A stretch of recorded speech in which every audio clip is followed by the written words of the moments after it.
the minorities in need. Public concern for governance trust came into existence in the year 2002 when good and straightforward officers were being humiliated by the political leadership. Two of the trustees, Dr. R.K. Anand and Mr. Dara Gandhi, filed a PIL against the proposed transfer of the upright IPS officer. They succeeded in the Bombay High Court. The idea of taking up stick on behalf of good and honest officers and target corruption as the main cause why PCGT came into existence. PCGT was formed by Sir J.F. Ribeiro, DGP and retired IPS officer, Dr. R.K. Anand, pediatrician, former director of Jaslok Hospital, and the late Shri B.G. Deshmukh, retired IAS officer and Chief Secretary of Maharashtra, in order to promote transparency and accountability in governance and to inculcate values and enhance Sadbhavana in citizens. PCGT is divided into various verticals such as Youth for Governance, Kuch or Right to Information, and POSCO. The POSCO department is headed by Advocate Sonali Shelar ma'am, who is present with us today. Under this department, organization has educated hundreds of tribal students, schools, and colleges going to going students under the POSCO Act. PCGT has also initiated and successfully completed various research projects such as casteism in prisons. Today, the Center in association with PCGT is proud to announce webinar series with the theme of Gender Equality Today for Sustainable Tomorrow. With the commitment of this webinar series, we enter a new journey of continued and fruitful partnership with PCGT. Before we begin with today's session, I would like to request Advocate Sonali Shelar ma'am to deliver welcome address. Over to you, ma'am. Thank you, Shruti. I would like to welcome everyone to this excellent lecture, and particularly Mr. Sivanandan, who is such a source of inspiration.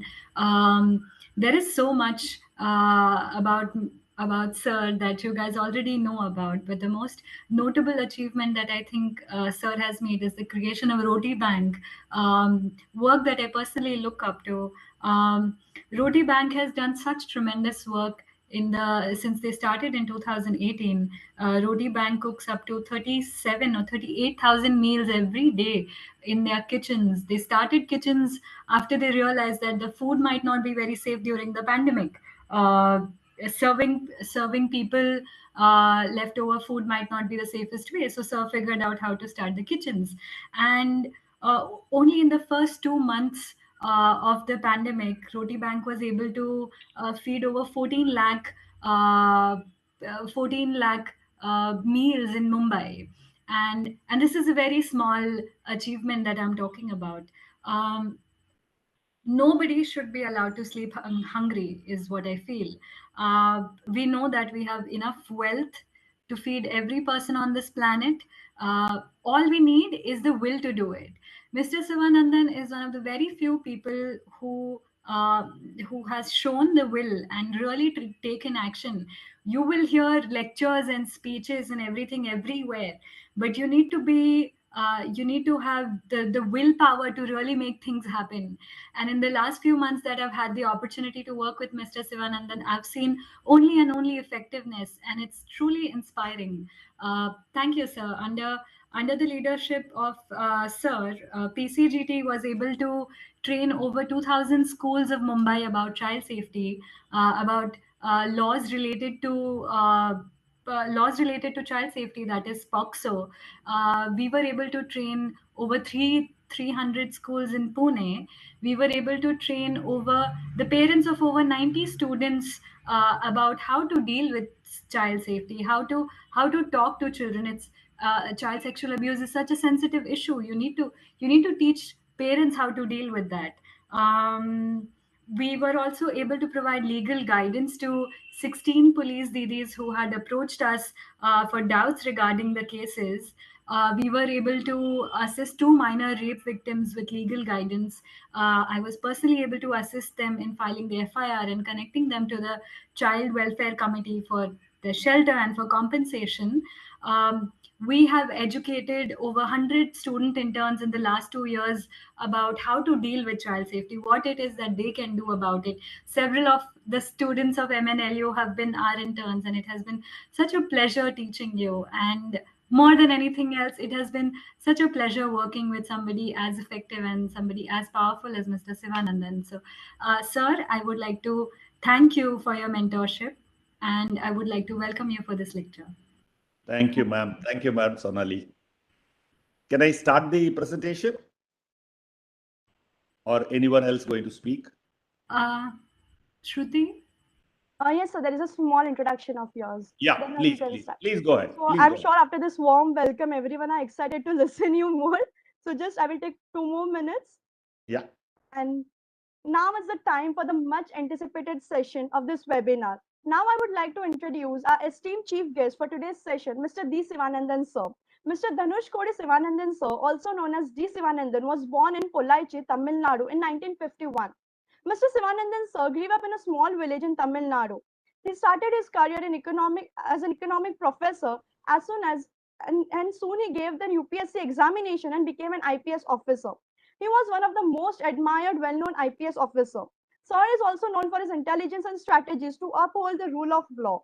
He has cracked down on crime and is well-known and highly regarded IPS officer. Sir has been inspired by Chanakya's literature on strategy and policy making. Sir's use of strategies and intelligence to uphold the rule of law resulted in sharp decline in organized crime in the city. He was one of the key officers who helped Mumbai to recover from the 26/11 disaster, which had a worse impact on Mumbai. When Sir came here in 1998, there were around 101 shootouts in just 1 year. But from 2002 till now, there has not been a single shootout. Having Sir has worked as a professor in University of Madras. Sir is a retired has been retired as a Director General of Police of Thane and Mumbai and Nagpur for 6 years. He has worked as a 6 years in Mumbai crime branch. He is credited with having broken at the back of underworld that was at its peak. Sir has worked in the Intelligence Bureau and Central Bureau of Investigation for 11 years. Sir has also dedicated his 3 years as Deputy Inspector General of Naxal infested Nagpur area. Sir has helped in Naxal menace to great length. Mr. Shri Sivanandan sir has launched Mumbai Roti Bank, which has been already covered by Sonali Shelar ma'am. But I would like to highlight that during the ongoing pandemic, sir has served up to 7 million meals, and which is a great job. He also states that our hunger management is not up to our mark. Mr. Sivanandan sir has been decorated with the Meritorious Service Medal and the Distinguished Service Medal, and also the Internal Security Medals from the Government of India. Sir has co-authored a national bestseller book, Chanakya's Seven Secrets of Leadership. I'm feeling such an honor to invite Mr. D. Sivanandan sir for today's session. After the session will be ended with a question answer session. Now I would keep my questions at the end for the session, and I would request the sir to start with the session. Thank you. Thank you so much, Madam Shruti, and good evening to everybody, the Honorable Vice Chancellor and all the teaching faculty and the non-teaching people who helped them, and all the students, and the person who's responsible for conducting these proceedings. Thank you very much. It's a wonderful opportunity to interact with the MNLU students as well as the professors and the Vice Chancellor. I'm grateful to Sonali for having organized this. And as I'm also a trustee in the PCGT, and I'm in mentoring Ms. Sonali in her activities. That is also, yesterday I was part of your presentation. I was hearing Madam, the IPS officer, and I know her, and I was listening to her presentation too in the beginning and later. Now, within the next few minutes, that is about an hour or so, I would like to present a few slides to show how women are unsafe even after 75 years of independence. We are surely enough entering into the $5 trillion economy later, aaj nahi to kal. Also, we have got allegedly into an Amrit Kal, as the finance minister would have said in the presentation of the budget. So Amrit Kal actually is what? I wonder. So if we see about the women's safety and the status of women, the number of women who are in the parliament or the number of women who are in the services and various other sectors, it is awfully inadequate and awfully they are insecure. So if that is that, let us analyze as to how is it happening that way and how women can empower themselves. And it can't be a better time than this because the 8th of March happens to be International Women's Day. And we can't be celebrating a Women's Day only on one day in a year and go on battering them and beating them to a pulp in the rest of the next 364 days. And that's what in India we do. We do celebrate all the women goddesses, Shakti, Devi, Parashakti, all the kind of things we celebrate and worship them. But whenever a chance occurs, the man becomes an animal and beat them to a pulp, hang them, burn them, whatever it is possible. So that's what we are going to do. And how do we empower them so that all 365 days become Women's Day? Why only one day? That's my question. So in the next few slides, we'll analyze and later I will answer the questions.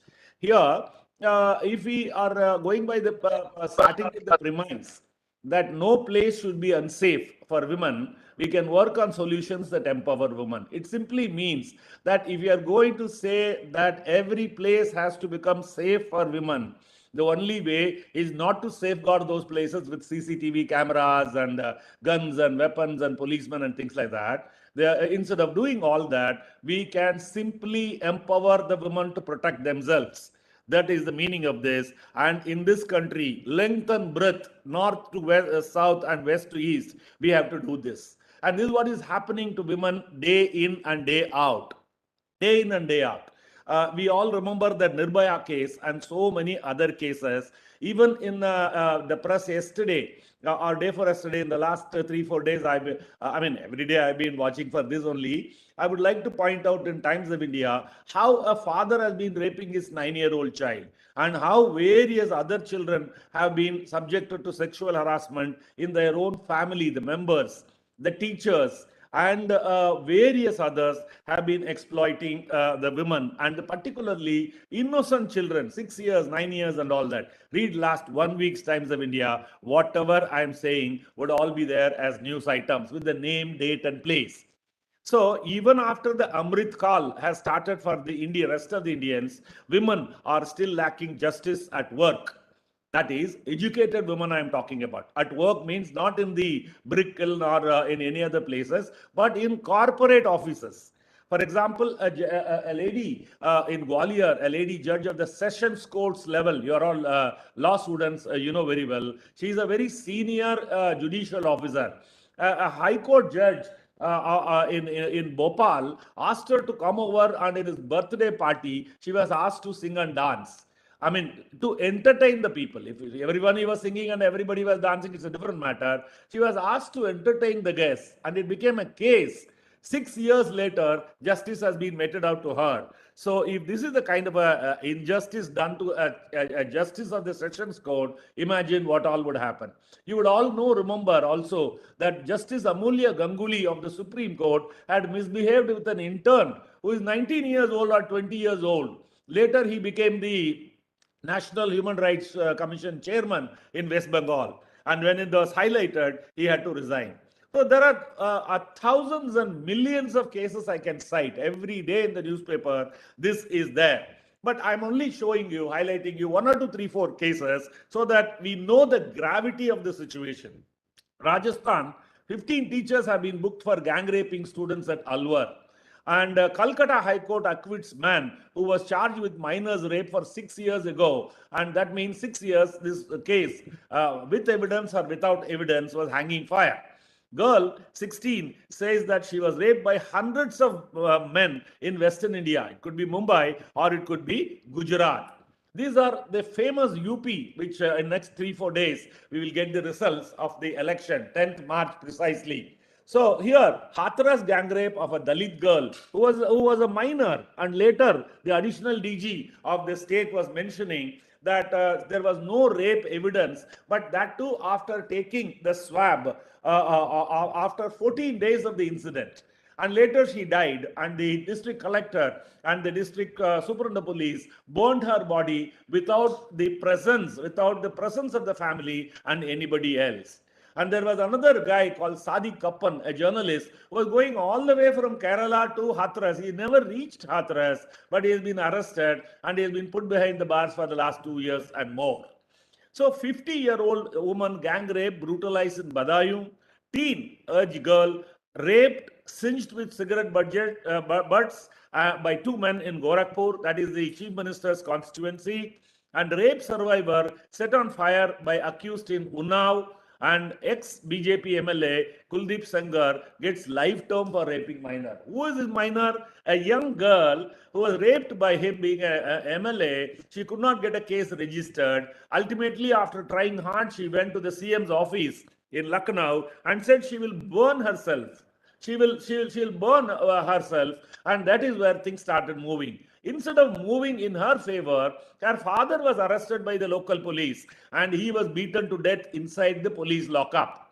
And later, she was harassed by the police and all that. And once when the Supreme Court had taken cognizance and she and her lawyer and others were going towards Delhi, and inside UP, a truck without a registration number and other identity went and hit them. The lawyer and one or two others have died. The poor girl has survived. But then this is the kind of cases which are happening. I mentioned about Nirbhaya in 2012. You could see the movie in Netflix as Delhi Crimes. That's a very famous movie. You can see that. These are cases which are known to me personally, being in Mumbai. This girl, Esther, was working in TCS MSc Organic Chemistry, and she came from Andhra Pradesh, Visakhapatnam by train, and got down at Kurla station, but about 4 o'clock, 4:10 was the time, and that time taxis were not available, and this is about 2 years before, 2 or 3 years before, and she was waiting impatiently in the corridor, and later one man in the CCTV footage we could see, he went and spoke to her. She took a 16-kilo backpack which she had brought from home, and then went there and sat on a motorcycle and went on the Eastern Express Highway, and later, about 20 days later, her dead body was found in between Thane and Mumbai. All of you, if you all know Thane and Mumbai, you know very well that Eastern Express Highway. And in the meanwhile, her parents had come to me because I am associated with TCS as an advisor, and I took them to the joint CP crime and the CP and the DG and everybody. Later, since the case was not getting detected, they went up to Mr. Sushil Kumar Shinde, the Home Minister, and all that happened, body found, and after 2 months, one Madhav Sanap from Nasik was arrested, and then he had confessed, and the trial had happened, and he has been given a death. He has not been given a death sentence, but he has been given a life sentence. And Preeti Rati, again in a railway station in Mumbai, was thrown acid on her face. Later on, she passed away. Again, this guy was arrested somewhere in Delhi or UP after a long time. And then, okay, he got that whatever life sentence and things like that. No hanging was given in this case also. Now, this is the last one. Swati is a girl working for Infosys, like the TCS one. In Chennai, her father went and dropped her on a two-wheeler, and inside the platform, one boy went there, and maybe he was proposing to her, and when she rejected, I mean, they knew each other perhaps, and he took a knife and cut her throat and killed her on the spot.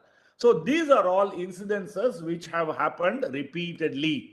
And I am only showing you a few cases just to awaken you from the slumber, in case one says that this place is better and that place is better and all that. Mumbai, I have worked as DCP for 4 years, and I also worked in the 6 years in the crime branch. Then I was Commissioner of Police, as Mr. Shruti said, I was Commissioner of Police Nagpur, Thane and Mumbai for 6 years. Maharashtra is considered safe. Mumbai is considered particularly safe. Any girl or any woman can go in the middle of the night also and come out safely. That is the reputation so far. We have been maintaining that kind of a good name. So far, so good. But however, in Maharashtra, if you go to the NCRB crime index, crime data, Maharashtra would be the highest as far as the crime against women are concerned. How is that paradox? When we are all believing that Mumbai is the safest or Pune is the safest, how is the number are high? Because in UP and Bihar, no woman can safely go to a police station and file such cases and go back. And I mentioned about the Sengar case and various other cases, Unnao and other cases, you know very well. Daily you are in the reading in the press. So obviously, reporting is much less, registration is much more less, conviction is or be less high. So that is why UP, Bihar and all that, crime against women is less. Whereas in Maharashtra, women are empowered, educated, and they are working and various other facilities. They can go to a police station and also resort to telephone call. For example, the present commissioner has given his mobile number for all the people. Even when I became police commissioner in 2008, 2009, after the Pakistani attack, I had given my number. That is 982-1515-333. That was the number, and my email ID @gmail.com. I had given Times of India in the first page. But that is the kind of accessibility we have. That is why the number of cases are more here. It doesn't mean that women are unsafe. Look at this here. It's a fantastic case in the negative sense. Here is a DGP of the state who is in charge of law and order. His name is Rajesh, and he goes for the supervision of Rajesh Das, and he goes for the supervision of the CM's meeting, rally, and then there is a woman SP in the district, and she is an IPS officer, young lady, and her husband is an IAS officer. And this DGP Rajesh Das of Tamil Nadu, special DGP, his wife is also an IAS officer. And his father-in-law was the Director General of Police of Tamil Nadu once upon a time, long before. And this guy sexually misbehaved with her in the car. And he is known to be a predator, and he had a bad name earlier. And then later, next day, when she was going towards Chennai from Perambalur to file a case, the SP of the next district waylaid her, stopped her with the police force, and told her not to go towards Madras. That is the kind of country we are living in. If a woman in uniform, an IPS officer, is being molested by a senior IPS officer, what else can you imagine? This is the kind of scenario we are handling. So you should be armed. That's my point. So you are not safe in a corporate office, you are not safe in the college, you are not safe in the railway station, you are not safe anywhere in this country. So what is the problem? Is violence, assault, harassment, murder, hanging, and all that kind of a thing. Discrimination against girls begin at a very young age in India. Girls do not get access to equal education like their brothers, nor they get equally nutritious food or any investment is done, because girls are considered to be going away from their family, and so they need not be taken care of. Women still, even today, 2022, bear the burden of work and household work. Women are not given equal rights as enjoyed by men, even as adults or in sharing of property. Women face sexual harassment every day in corporate offices and in public places like cinema theaters or bus stands, railways, and various others. I could only say that most of the women would have been molested one day or the other, somewhere or the other, is the situation in this country. That is 354 IPC I'm talking about. So another problem for women is motherhood and childhood. Young girls are being married even though it is prohibited by law. Even ministers' children are married in states like Rajasthan or even Andhra Pradesh and other places. This is another issue women have to face. Look at the women trafficking cases. In 2020, over 900 cases were registered with over 3,000 victims across India. This figure is from NCRB. Source is given there, NCRB, and though they gave only figures which are little bit dated, old. So in 2020, reported dowry death cases in India were nearly 7,000, whereas 6 years before, it was 8,500. So good news is that it is coming down. But the bad news is many of the cases are also burked. Burking means not registration of cases. Minimizing is reducing the gravity of the cases. For example, instead of registering a murder, you registered an accidental death. For example, if a stove burst had happened in the house, even though the mother-in-law and the son could have engineered it, the police would register that as an accidental death, or hanging, or burning, or any such kind of thing. This is a sad state of affair, even though we are talking of Amrit Kal. If you can look at the statistics, you can see around 4 lakh cases are registered as special crime against women. It is a reduction. I wonder whether anybody, all massaged figure or manipulated figure, it could be 10 times more, but that is only a guess. It is only a guess, or you can't emphatically say that. But with my experience, I can say.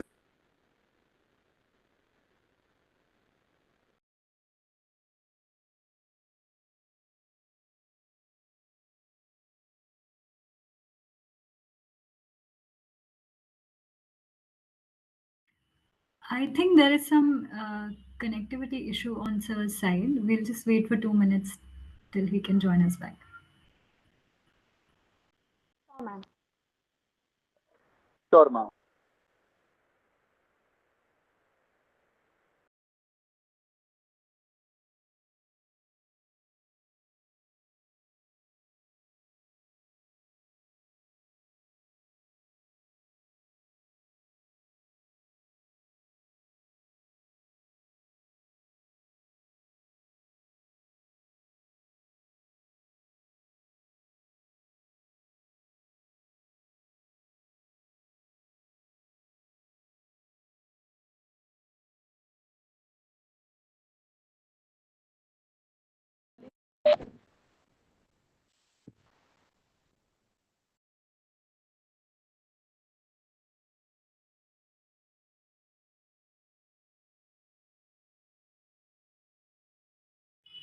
Sir, we can see you now.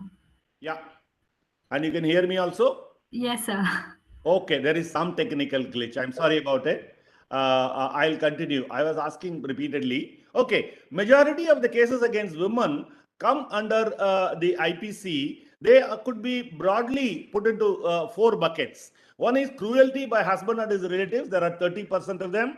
That is 498A IPC I'm talking about. And assault on women with intent to outrage her modesty, that's about 23%. That is 354 IPC I'm talking about. Kidnapping and abducting of women, about 17%. And rape is 375, 376, and various other 377 also. They're about 7.5%. Very interestingly, under rape, the 97% of the accused are known to the victim. Either they are children or grown up or women or 80, 70, 80-year-old woman, whoever they are. 97% of the victims know the accused. That means only in 3% of the cases the women are assaulted by unknown criminals. The crime rate registered per lakh of women in our population is about 56.5%, 55. I mean, number, this is a sheer number, not percentage, in 2020. Whereas in 2019, it was 62.3, means crime against women is coming down every year. Either it is manipulated or actually it is happening. If it is true, then there can't be anybody who is more happy than me. One rape happens every 16 minutes in India. In 2019, an average of 77 rape cases have been reported every day. Every 4 minutes, a woman experiences cruelty at the hands of her relatives, whoever they are. This is the Delhi police. For an example, I'm showing up to June 15th is the 2021 is the figure I'm showing. Under every head, the crime has gone up. You can all see the crime has gone up from 2020 to 2021, and particularly after 2012 December Nirbhaya case, the rape cases reported next year 2013 tripled. It went up 300%. because more and more women felt reassured that the system would help, and they had gone to register cases. That is how it is. So what does it mean? It means 300% growth in 2013 was true in 2012, also 2011 and 2010, but they were not being reported. That's the question. Now they are being reported. So let us say that at least that much is happening. I want to tell, because all of you will be going to the courts or going to corporate offices, corporate lawyer and various other things. You should know that in every corporate office, you give permission to a guy to touch you like this, and then it gets escalated. So this is the stage at which you should be able to say stop now.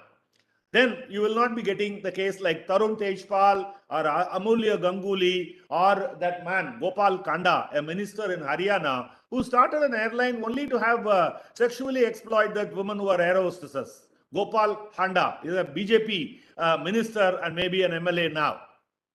Haryana. There is usually a pattern of harassment which can escalate verbal harassment, sexually colored remarks. For example, one IG in Maharashtra said to a sub-inspector woman that "Aap aaye, bahar aaye." I didn't know the meaning because I being from Tamil Nadu, I didn't understand the meaning. But when she complained in writing, the IG was punished severely. Psychological harassment, showing pornography. A customs collector, a man of 59 years old, showed to the probationer, IRS, probationary officer, a woman obviously, pornography in the restroom of his office. So we arrested. We got a case registered on her complaint, arrested and convicted also. Sexual gestures, demand for sexual favors, unwanted touch, physical contact, and advances and attempted rape, and also rape provided women become victim.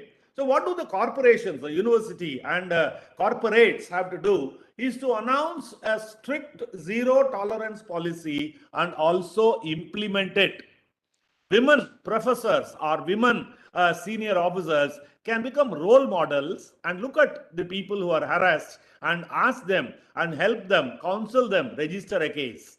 Vishaka committee is there, but it is not getting enough representatives from the social service arena, that is NGOs. So they are there. They are only complying with the government order. So organizations need to brief new recruits on an acceptable code of conduct.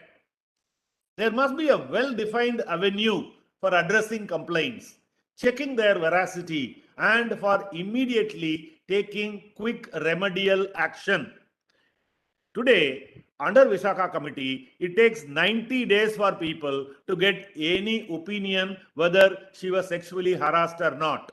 You can see here, Vishaka judgment came because of a Banwari Devi case in Rajasthan in 1992. And the judgment came in 1997. That's very fast actually. And later, the parliament, the great parliament, which should have representative of 33% or more of women, they are not having that. They took so many years to bring a bill, sexual harassment of women at workplace, prevention, prohibition and redressal bill in 2010. And mind you, you are all law students. They took another 3 years to convert that into an act. It became 2013. Miss Sonali Shelar is teaching about POSCO to all the people, whoever is listening to her. That was enacted in 2012. Whereas this one, it took one more year, 2000. You can look at the journey, arduous journey, painful journey from 1992 to 2013 is the way we made it. You are all law students and professors. You know very well the constitution written by Dr. Ambedkar and others is fantastic. One of the finest constitutions. Article 14, Article 15, Article 19(1)(g) and Article 21. These are all the articles you should be able to read. Since you are all law students, I'll skip this. I'll request you to read and understand the constitution better. What can you do as young ladies? What can you do? Women should be trained in the art of basic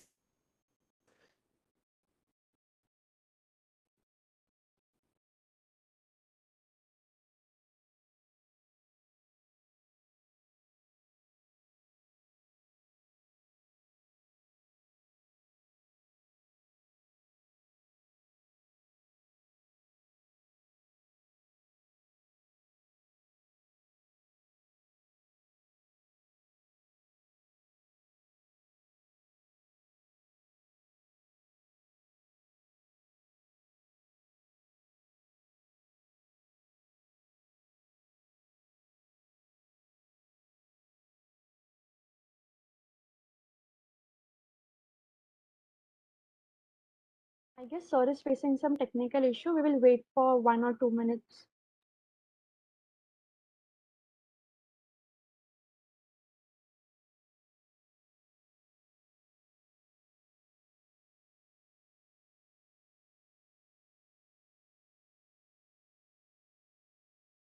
There are videos, or you can even arrange for somebody can come and demonstrate and show how simple techniques can help you hurt the fellow where it hurts and run away to safety. What are the safety awareness programs? In Mumbai, Dial 103 was done when I was the Commissioner of Police in 2009 2010 with NGO called Akshara. That is what we did. But now they have launched this squad called Nirbhaya Squad, very recently done. The commissioner, the last one, Nagarale, had done that. But the present commissioner is also very enthusiastic about it. So you being all young ladies, you should be aware of your habits, surroundings, potential attackers and their likely behavior. Anybody suspicious, you should be able to ring up the control room or defend yourself or take shelter, cover, or whatever it is. By and large, you should trust your instincts and don't trust anybody just because he's fatherly or he's patronizing you. Tarun Tejpal had attempted to sexually misbehave with a child who is his own daughter's classmate in Goa, Marriott Hotel. That's the place. Remember, your age or your dress is not a barrier. It can happen to anybody. 81-year-old woman also in the last 1 week in the Times of India, if you can see, as many as an old woman of that age was also raped. Don't run away from danger, but run towards safety. And you can reduce your risk, but you cannot eliminate them. Even your own house, you are not safe. Example is a lawyer by name Pallavi Prukais. In Dosti acres of Mumbai, she was living with a boy, and her father was an IAS officer in Delhi. And one day, as ill luck would have it, the chowkidar of that building switched off power of her flat 4 times. Whenever she called, he only went and he attempted to rape her the last time. When she resisted, he cut her neck and killed her. Arrested, convicted, life sentence, all that is all right. But the young budding lawyer had lost her life. That's why I'm saying prevention is better than cure. If you have to fight back, you should know how to fight back. The place should be your choice. The weapons of defense should also be available to you handily in your bag, perhaps in your handbag. Have a confident body posture. You should not look like a frightened chick. You should not appear like an easy target. Anybody can have a walkover. No, be bold. Speed dial your personal helpline in your mobile, the 8-digit number of the control room. Carry emergency contact information and have your use of GPS and safety apps and everything. And your mobile should always be ready to use, and you should not have a discharged battery and things like that. Remain alert in public transport, don't sleep. There was a young lady in Delhi who worked in Gurgaon in that BPO and then got drunk, went to Delhi in a Uber, and the Yadav, the driver, had seen her drunk and sleeping when he reached her home. And he informed his control room that he reached the destination, took to the next lane and raped her. Arrested, all that is fine, but the lady did go through a very ignominious rape. Keep your eye on the road while traveling in auto rickshaw. In Thane, it happened.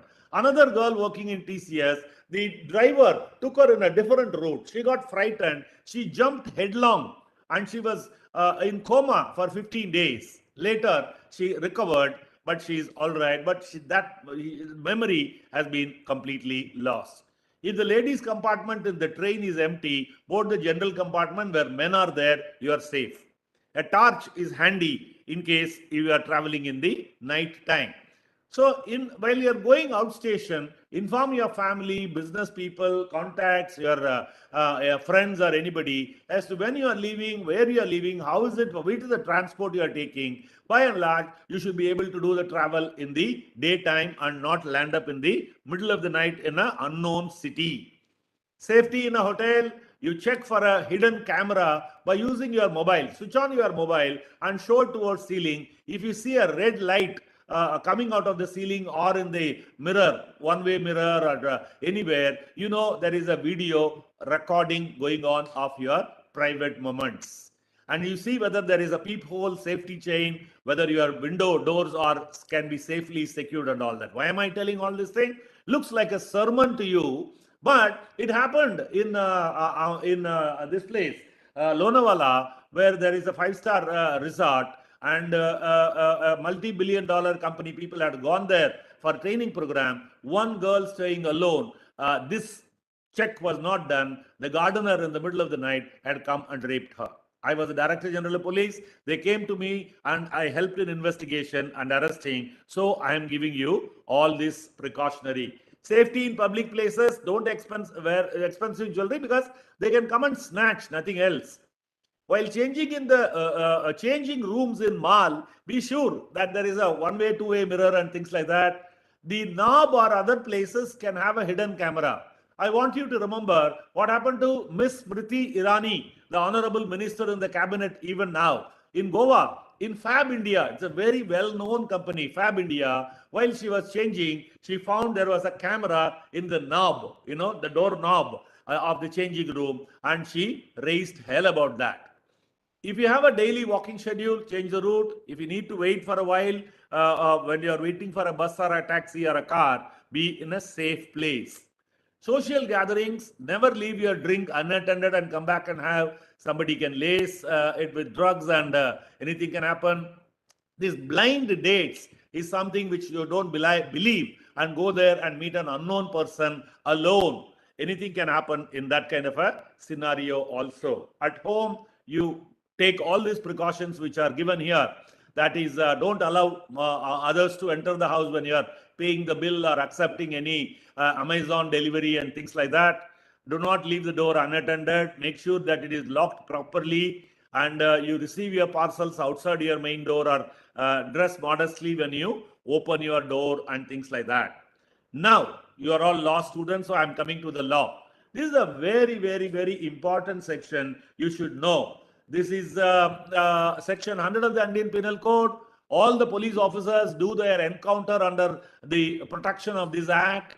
It says that right of private defense of the body. Property is also there, body. Section 96 to 106 are the sections you should all read. These are all exemptions. Section 100 is important. It is about the right of private defense of body. Since we are talking about women's safety, the body is the attractive thing. Under the restrictions mentioned in the last preceding section, that is 99, you can read that. It extends to the voluntary causing of death or of any other harm to the assailant, not you. You are the victim. Assailant is the person attacking you. If the offense which occasions the exercise of right be of any of the description hereinafter enumerated, namely, leave one. You can see number 3. An assault with the intention of committing rape. Ladies and gentlemen, you can go to the extent of killing the assailant, but under so many sections or so many provisos which are there mentioned in 99. Don't kill and say this man had the intention of killing me. You, the onus of proving that is on you. The police could register a case against you, and in the court of law, you have to bring in this. Now, next one is 4, subsection 4. An assault with the intention of gratifying unnatural lust. What is gratifying unnatural lust? Read section 377 of the IPC. 5. An assault with the intention of kidnapping or abducting for sexually assaulting or raping or selling or trading and various other things. So, under these reasons, either you yourself or anybody accompanying you or your family, friends, relatives, or passerby can exercise. But I'm warning all of you that there are a lot of conditions and lot of provisions which have to be observed by people who are using this. For example, police. They can't just shoot anybody and say that this man, I shot him because he's a criminal. No, he should have had a firearm and the firearm, the criminal should have shot at the police, and the police should have apprehended that they could get killed, and then only they can do. You can see a movie called Butler House, that is an encounter in Delhi where an inspector was killed and it became a political issue. Even in Mumbai, since we are all law students, there was a famous case of a false encounter of 1997. Javed Fauda and this Abu Azmi and a lawyer called Sebastian had filed a case in the Bombay High Court. A Justice Agyar had investigated and came to a conclusion that that was a false encounter. Also, 95 other cases. Entire Mumbai police was frozen into an iceberg because they faced 95 murder charges, and that is where the gangsters went on a spree and killed about 101 businessmen like Gulshan Kumar or Rakesh Roshan and various others they did. And that is where the Mumbai police came and put a full stop. I was the joint CP crime. I request all of you to see a movie called Company, released in 2001, where Ajay Devgan and Vivek Oberoi, Manisha Koirala are there. There is a South Indian actor called Mohan Lal. He acts as Shivanandan. You could have seen a movie called Ab Tak Chappan. There also, the credit is there as to how the Mumbai police did some remarkable work. What are all the current laws mentioning about covering this area we are discussing since evening, 5 o'clock? That is rape, kidnapping and abduction, homicide for dowry, 302 and 304B, and molestation, 354, and newly married woman under 498, 498A. Who are newly married? Up to 7 years of marriage, a woman is considered to be newly married. Importation of girls for sexual offences, and special laws have been made. The prostitution has been prohibited under Immoral Trafficking Act 1956. Earlier it used to be called SITA. People objected to that. Then dowry, giving and taking, is a prohibited illegal act. But even today, people are giving and taking without any impunity. Third is indecent representation of women in Act 1986, where women are shown in skimpy clothes and things like that. This has been not much used by anybody, and women are being shown for selling a tractor or a soap or anything, for anything and everything, women would be shown as a model. And last is the Sati Prevention Act 1987. After that, to my knowledge, no sati has ever taken place. These are important for you people, youngsters. Sexual harassment of women at workplace prevention, 2013. I gave a long explanation earlier. The next one is the area where Ms. Sonali Shalar works very actively, teaching all the children in schools. I've attended her class. Prevention of Sexual Offences Against Children Act 2012. These are all draconian acts where the punishment for touching a child inappropriately could go up to 3 years. For an attempt to murder, you may not get 3 years, but for touching a child inappropriately could become a 3-yearly punishable act. Third is the Protection of Women from Domestic Violence Act 2005. This is it, where a husband habitually assaults or makes the life of the woman wife miserable by cruelty of conduct. 2. The husband forces the aggrieved person, that is the wife, to lead an immoral life. 3. The husband otherwise injures or harms the wife. These are all the conditions in which the Domestic Violence Act can be invoked, can go to the police station and ask the police to register. After 2012, Nirbhaya case, these are all the changes which have happened. Earlier, acid attack would be coming under 326 IPC. That is, but now it's a separate section. And if the acid is thrown, it is 10 years. And if an attempt is made, 7 years punishment can be given. And if a woman, while attempting to be raped or nothing or anything, becomes a persistent vegetable state, like Aruna Shanbag, a nurse in KEM hospital. For 40 years, she was in a persistent vegetable state. And somebody went to Supreme Court for euthanasia. It did not happen. The Supreme Court said, as long as her eye part is moving, she is alive. So that is how 40 years the nurses of KEM looked after her. The minimum of punishment is 20 years, and in a rape with murder, it can go up to hanging. For your kind information, except the Nirbhaya case accused four of them, no one else has been hung.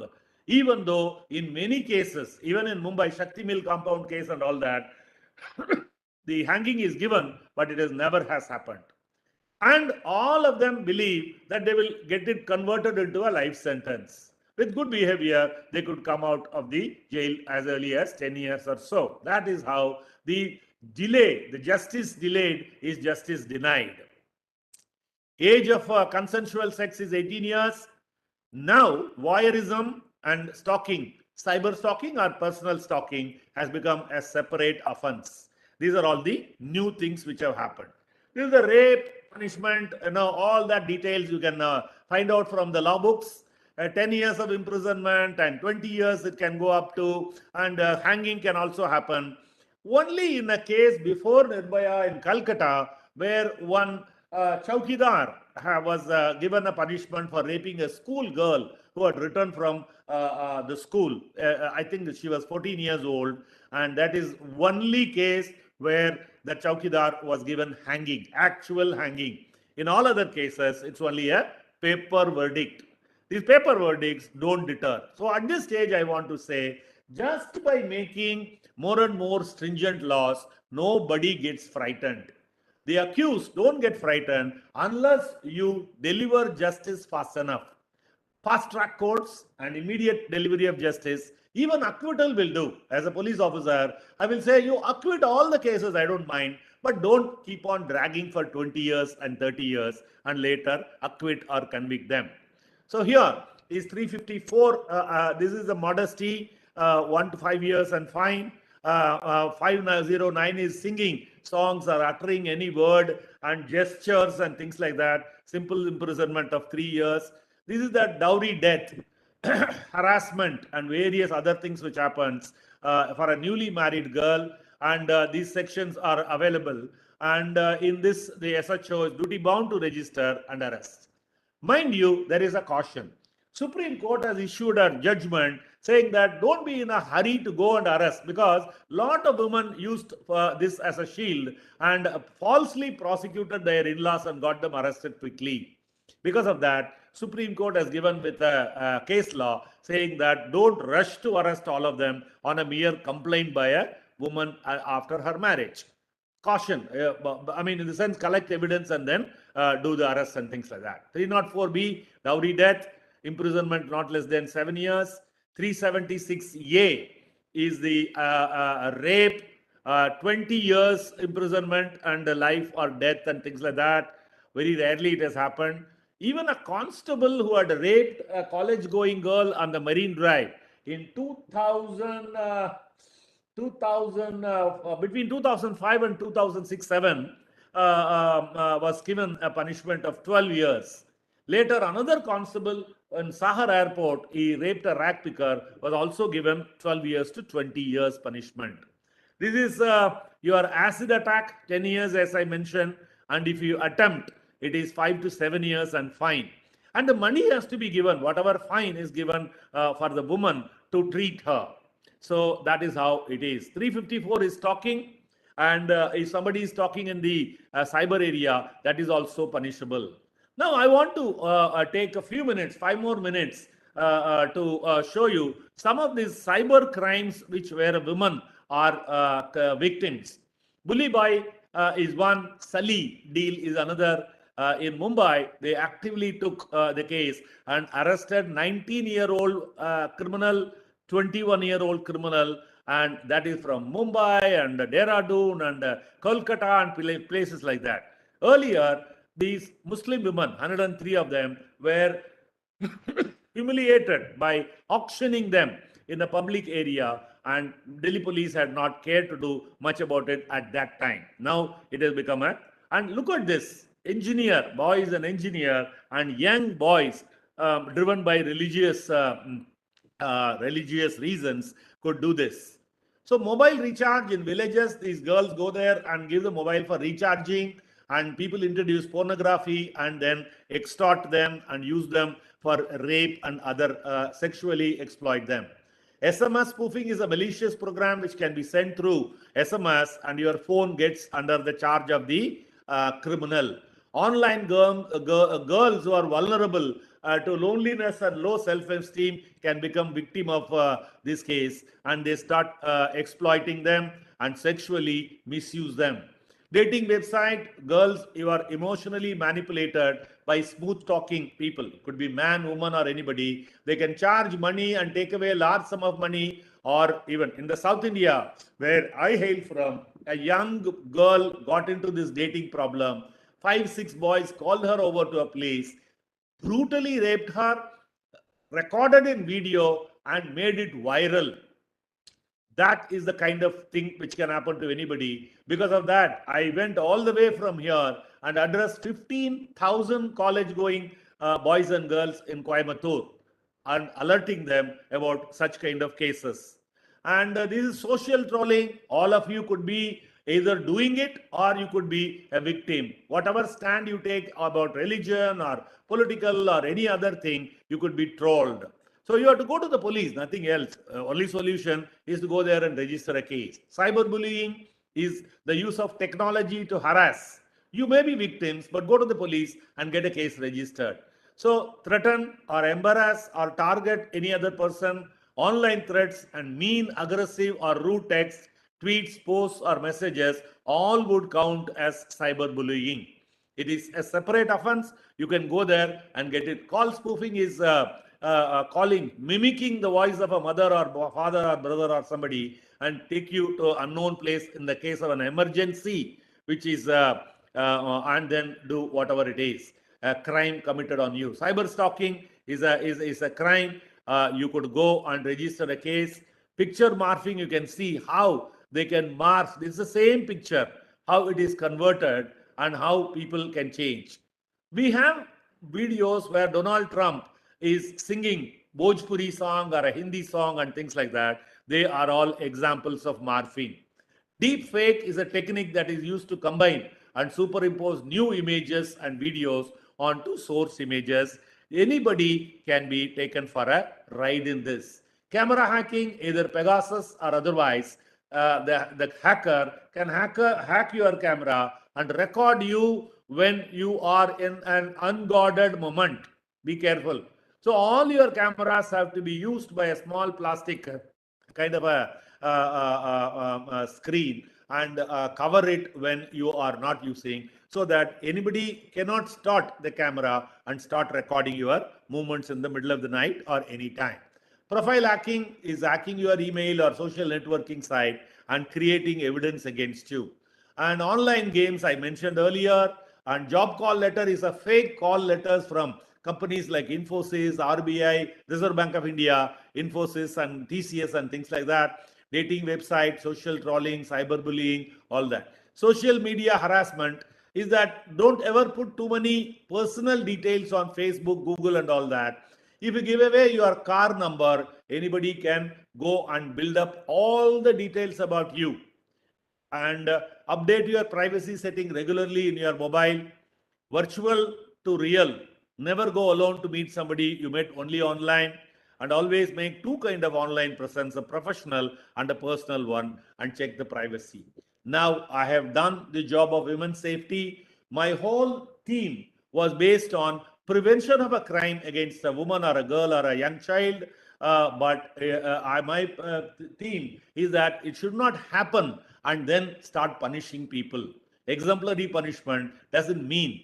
Last few days before I read, even in the ICU, a woman was raped by somebody in a reputed hospital.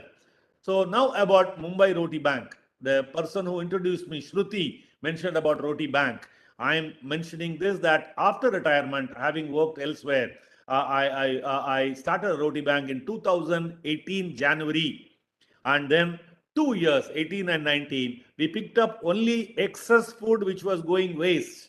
In 2020, March 22nd onwards, pandemic, the COVID-19 came, and we could not pick up any food because there was no gathering, There were virtually all people were locked up in their houses, and there was a curfew on the roads. So we started a roti bank kitchen and cooking this food in the plate of this boy and start delivering.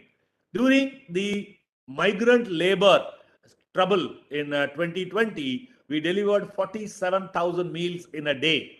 In all, so far, whatever figures earlier the people gave, in all today, it is 8.4 million meals we have given. 1 million meal in 18 and 19, you deduct that. But from 20 to now, we have given 7.74 lakh meals we have given, 74 lakhs. We also grew in our branches, and in Mumbai alone, we have given 72 lakh meals, including 18, 19, 20, 21, and 22. Every day, we are giving 10 to 11,000 meals in Mumbai alone. We have got 11 vehicles, drivers, and a kitchen. I request all of you to visit the website, rotibankindia.org, and become volunteers and help us. You can do it now. You can see the figures. We got a branch in Chennai. These are all headed by Director Generals of Police, my friends. Latika Saran, my batchmate, is the chief there. Coimbatore is my hometown. Nagpur is an assistant commissioner of police. Chowdhury. Mumbai is the top. And then we have served 72 lakh meals. Hyderabad is one Miss Aruna Bahuguna, 79 batch. She's a DGP. She was a DGP. Ahmedabad is Keshav Kumar, 1986 batch. Cuttack is one PK Mishra, 1977 batch. These are all heading, and we are the basic source of inspiration for them. We give them financially, and we guide, help, and do everything possible. You can see one smile at a time is our motto. Take away the hunger by feeding the poor Indians. And particularly during this pandemic time, the children were not going to school, so we went to the places where they lived. Even the parents were unemployed, and because of that, we fed the parents also. That is how the children carry so much of meals. I don't want monetary donation, but you can arrange uncooked grains in the societies where you live, or you can join the social media movement in Instagram, Twitter, or Facebook, and things like that. You can help spread the good word by becoming a volunteer. So these are all the bank details. You don't worry about the bank details. I don't want money, but you can note down website rotibankfoundation.org or rotibankindia.org is the website. You can always call and help. The number that is 8655-8001. That is the number of the Roti Bank. Thank you very much for giving me a patient hearing. The time is 6:05. I've taken about 60 minutes. Yes, thank you. Thank you very much. Thank you, Sonali. You can take over. Thank you, sir. Shruti, please go ahead. Sure, ma'am. Thank you so much, sir, for your wonderful session. Now the floor is open for question answer session. If anyone have any question, you can raise your hand or you can put it in the chat box. Yeah, I have a question. May I? Go ahead. please. Yeah.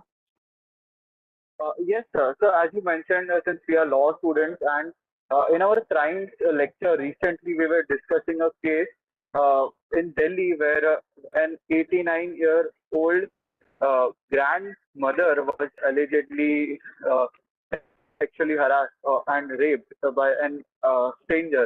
Sir, we usually discuss the women's safety in the line of young age or middle age.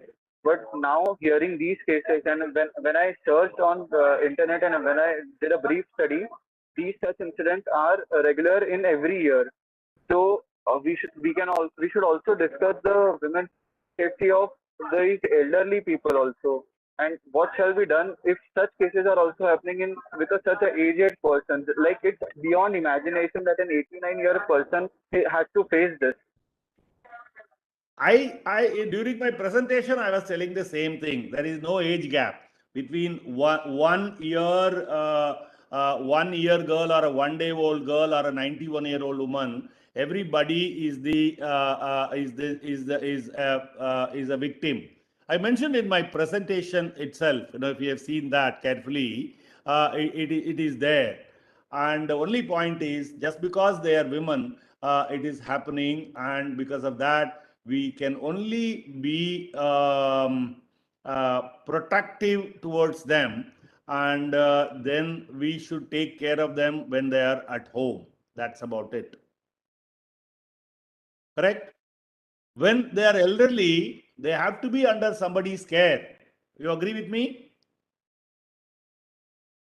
If they are under somebody's care, how can they be left alone to be raped by somebody? We can't do that. So they have to be taken care of, and you have to take care of them. That's a simple thing here. Whether it's a 1-year-old child or anybody, we have to take care of them. And I told you about acid attack also. Simply, one girl called Deepthi Khanna was available means she was standing in a bus stop on a December early morning, 5:45, 6 o'clock, and someone came and threw acid instead of throwing acid on somebody else. And this girl was standing in the bus stop, and it was early morning, and they did throw acid on her face and go away. She was a innocent victim, and I collected money, 4.5 lakhs, and gave it to her father. This was in 95 when I was Additional Commissioner of Police, Bandra region. But unfortunately, with multiple surgeries, she could not become all right. That's why I'm saying that we have to be preventing such matters. Your question is valid. If a 81-year-old lady is there, why can't we take care of her by putting her in a protective, protective house or elsewhere? And nobody should have access to her alone to go and rape her. That's my point. We can't leave them alone and say that you protect yourself. I can't tell a old woman, you have a pepper spray or a knife or a needle and things like that. I hope you all agree. Somebody else has to take care of them. Like you take care of a 2-year-old child, you will be able to take care of the 90-year-old or 80-year-old woman also. Read Times of India. A 71-year-old man has raped a 6-year-old girl yesterday or day before yesterday. I'm talking about Mumbai, Times of India. Yesterday or day before yesterday. See, a 71-year-old man has raped a 6-year-old girl. Can you believe? It is perversion, nothing else. Otherwise, how a 81-year-old woman can be raped? I don't understand. And it doesn't appeal to common sense, but it does happen because we have lots of perverts in the society. So protect her is my answer to your question. Is it Vedant who asked? Yes, sir. Okay. Vedant, Yes, sir. you got your answer, Vedant? Yes, I have a follow-up. May I ask? I'm not able to hear you well. Okay, go to the next question. Shruti, madam. Yes, Audible? Samip, Yes, Vedant sir. are not clearly audible. Till Yeah. we can take Samip questions, sir. Yeah, you tell, Samip, you go ask ahead. question, I will answer because I can't read. Sure, Yes, sir. yes. I'll just ask a question. Chat box is not in front of me. Sir, so you talked about the Indecent Representation of Women Act. So, what do you think the extent to which the act should apply in today's society? You read that act first, You're all law students. First of all, download that act and read where it is applicable. And then whether you, being an active young man, can you represent and help the implementation? Can you spread the awareness, at least amongst the younger people who know? My point is there is no knowledge of such a law existing. There are many laws. There are thousands of laws in the country. In a jiffy, in 10 minutes, they pass 17 laws in the parliament because they'll be fighting for 10, 15 days and pass 17 laws in 10 minutes. Nobody knows all these laws. So you read out and then find out what can be done. And I am not going to give a long answer for this because you are a law student. Download that law, read it, and make it active. If people don't know, you give publicity. At least you give a lecture to all your fellow students and let them listen to you, and then they can become aware of it. Okay? I have confined myself to the violent acts where a woman's body becomes the target of attack. Got it? Go Yes, sir. next. Thank you. Go next. Yes, sir. So we have one question in the chat box by Niranjana Verma. Sexual assault and rape can worsen a person's mental health. This will result in a lot of cases going unreported due to the fear of judgment from society. What can be the ways to decrease such happening, or what are the ways which already may be in practice that aid in this? You know, there are thousand ways. If I start telling you, I'll be talking to you until morning. The easiest way is to see that any victim is handled properly at the police station level, where the case is registered, when the even in the court, all the men, lawyers and the judges go on harassing women about repetition of rape. She will be multiple times raped. In a movie, you know, that guy Damini, the name of the movie is Damini, where that Dharmendra's son is saying, you know, Tariq pe Tariq and all that. Recently, I read a story that a grandmother, a lady who was raped as a young girl, had become a grandmother and still a rape case was going on. She at last pleaded in the court saying that I have, for heaven's sake, I have become a grandmother already and you can't be trying me for a rape which happened so many years before. Precisely, this is not a joke and this is not a story which is made up. It can happen to anybody. And a woman who is raped is multiple times raped in the court by asking very, very vulgar kind of questions by the lawyers, particularly the defense lawyers. And you are all going to be lawyers, either this side or that side or judges or whatever it is, where somebody has to put a foot down and take action as quickly as possible and have the fast track courts. And sensitivity has to be increased at all levels, and you can't be humiliating a woman who has been already raped by multiple times asking vulgar questions. If all these things happen, if a social worker is there in the police station in Mumbai, it is facilities there, but not all over the country, where social workers come as the bridge between the police and the victims of sexual assault and rape and things like that. So there has to be sensitivity. We have to bring awareness, gender awareness, and we have to prepare the police, the prosecutor, the lawyers, and the judges to be aware of a woman's right and sensitivity. If that happens, definitely things can improve. We are fond of voyeurism, either in the movie or in the court or everywhere.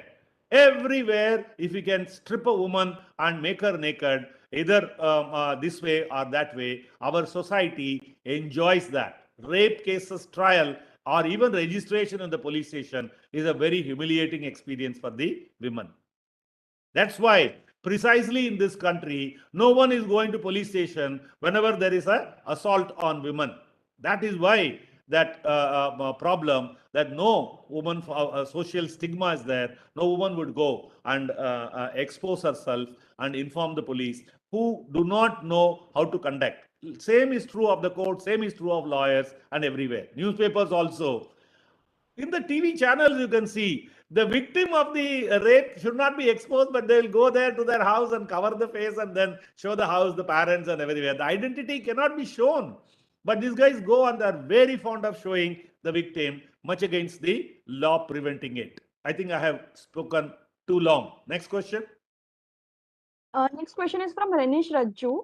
Will criminalization of marital rape consider as women's safety? In the sense, you know, this is a finer aspect of human life. When we are talking about a 1-year-old child, because somebody says is sexually transmitted diseases will get cured by raping a virgin girl, so 1-year-old child is raped.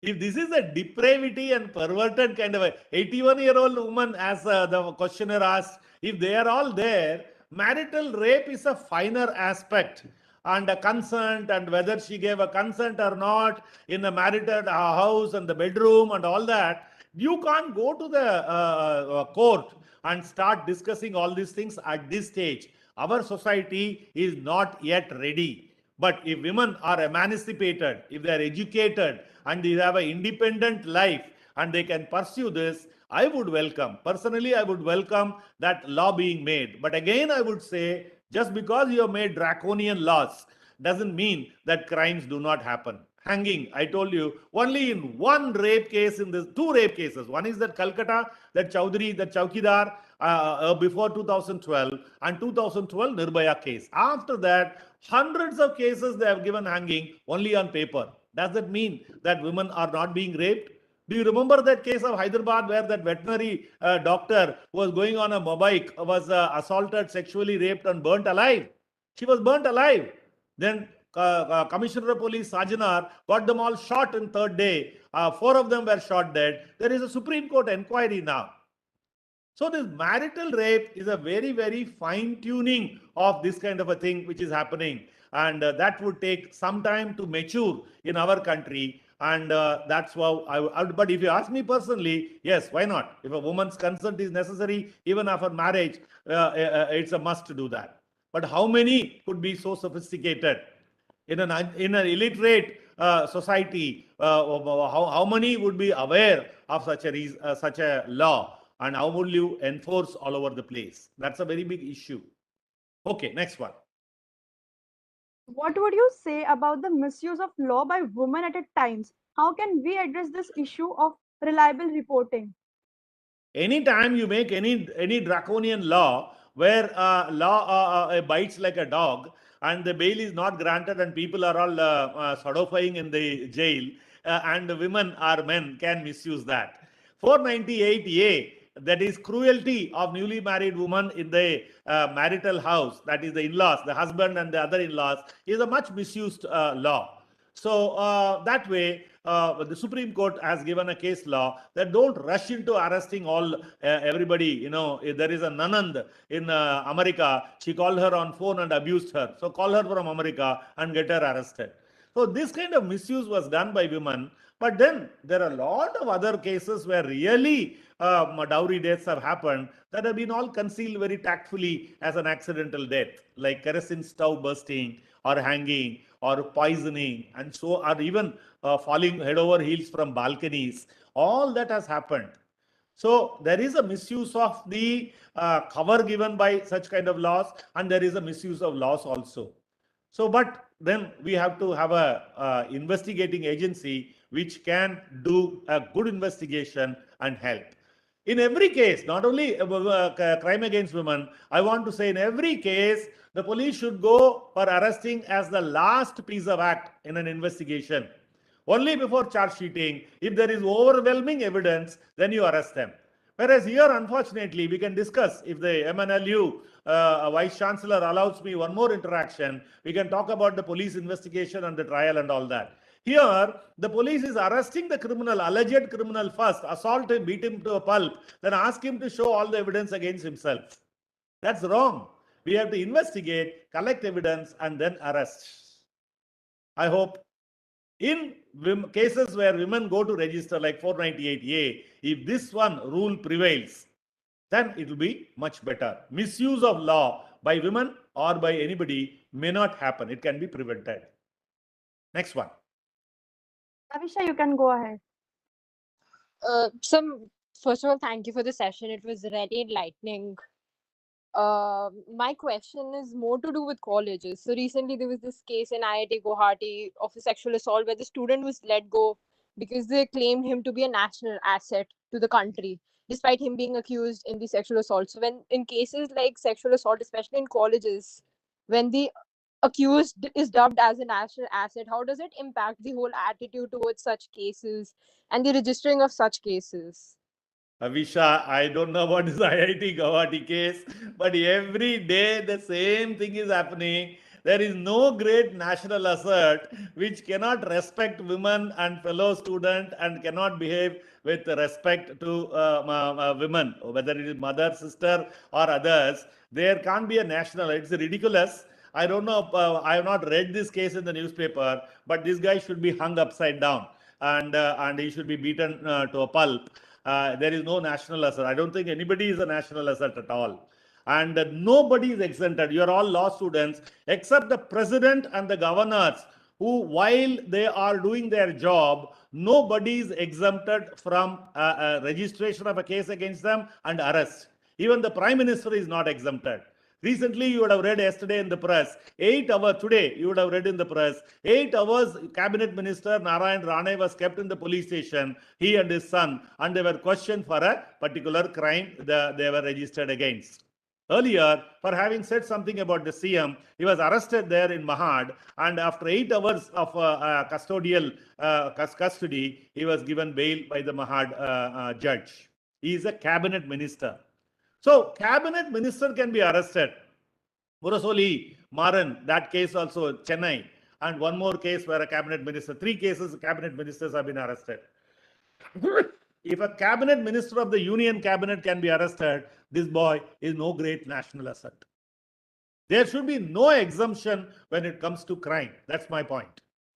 There is no national asset who does not know how to respect women. About this IIT Guwahati case, I have no personal knowledge. I will do Google search and find out and educate myself. Thank you. Thank you so much, sir, for the answer. Samip, go ahead. Sameep Baral wants to ask a question. Yes, sir. So your work with Roti Bank is very inspiring, and it's like it looks really nice and it looks really cool. So I just wanted to know, as students, how can we volunteer and contribute to Roti Bank? You can all spread the message that Roti Bank needs grains, dal, oil, money, and various other things. And you can get posters and you can post it in your society. All the schools, when they were working, Cathedral and Bombay Scottish and all, I requested the principals to collect 2 rotis from each voluntary child. We used to get 2,000, 3,000 rotis. I added rice, dal and sabji and gave it to poor children. Some of those children went there to those slums or poor schools and saw as to who is eating the roti which they have brought.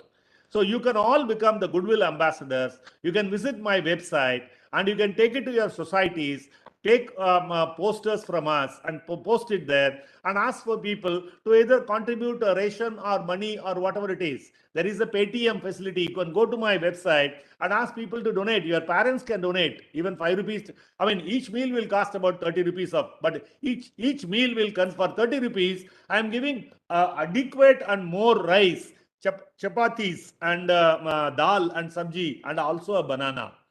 So you can visit my website and see the pictures. There are lakhs and lakhs of pictures which are there in the cloud, and see what kind of children and how we can build a new India by giving nutritious meal to poor children and educate them.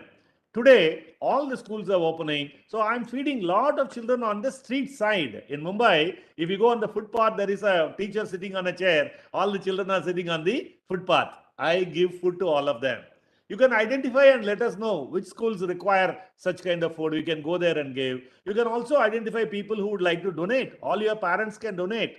Visit the website, ask them to donate. If there is any corporate people who are in your family, they can give CSR funds. CSR is corporate social responsibility. They can pay us money and we will be giving. You can all go to, when you have time, do those 15 sites which are there. You can go there and distribute food and feel happy. You can click pictures and put it in your social media. And we don't charge anybody for anything. You can eat free food also. I don't mind giving free food to all of you. It is as good as what you eat at home. So you can do a lot by way of taking a Twitter handle or do Facebook entry, or you can do some publicity and gather the people who have got the wherewithal, and we can take money or help from them and feed the poor. Next. We have completed all the questions. Thank you so much. What's the time, ma'am? 6:26. 6:26. Yeah, the session was supposed to be from 5 to 6:30, right? So we are 3 minutes short of it. Thank you very much. I thank all of you. And I hope this session is an awareness session. All the men and women will be aware that we have to prevent, and men should not be looking mutely when some woman is being assaulted. 1 or 2 cases where they intervened and got hurt. Keenan case of Andheri, you can check on that. He was done to death because he intervened when a woman was harassed.